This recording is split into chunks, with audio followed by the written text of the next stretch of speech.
A Chinese virologist called Li Mengyan is in hiding tonight after criticizing the Chinese government's duplicitous response to the Wuhan coronavirus. Here's part of what she said to Fox News.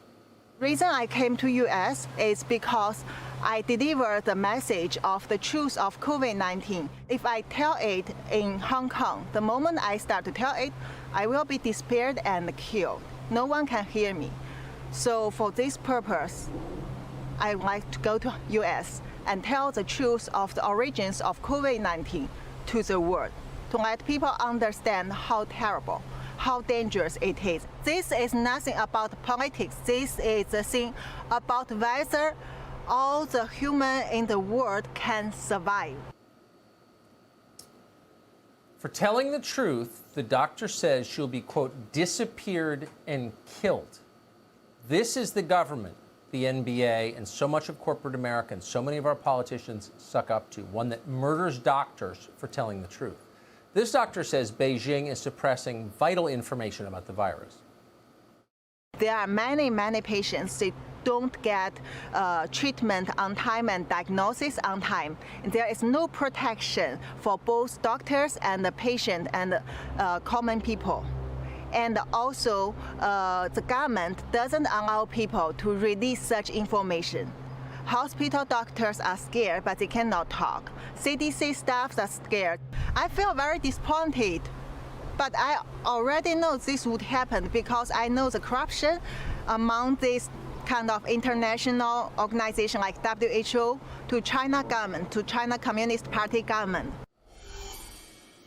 Let's hope she gets a chance to speak on CNN. Don't bet on it. Gordon Chang is the author of the book, The Coming Collapse of China. Can't come too soon. He joins us tonight. Gordon, thanks so much for coming on. First, the obvious, do you buy her story?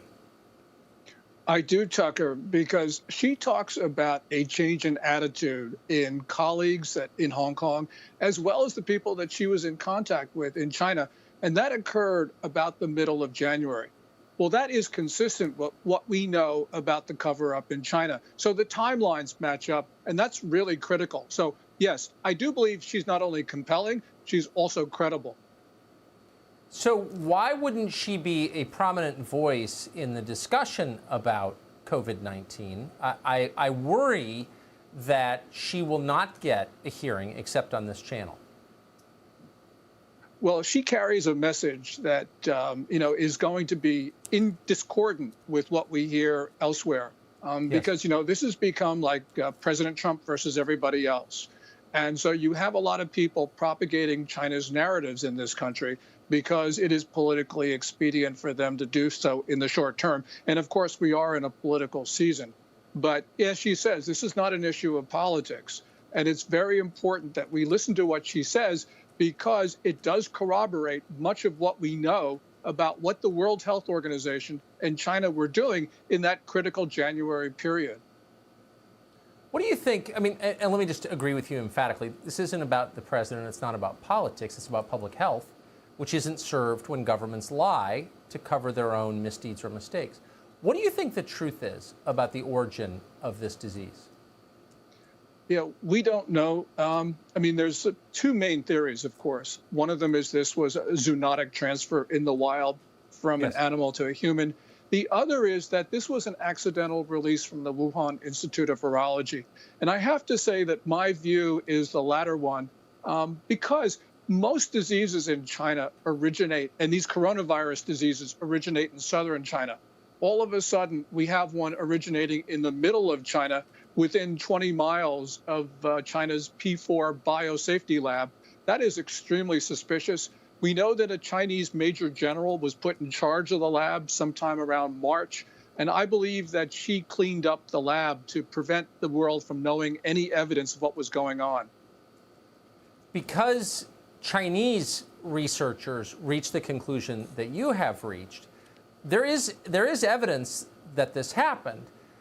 Is anybody in the so-called international community working to find the truth and working to make sure it doesn't happen again, that nothing like this is unleashed on the world the next time?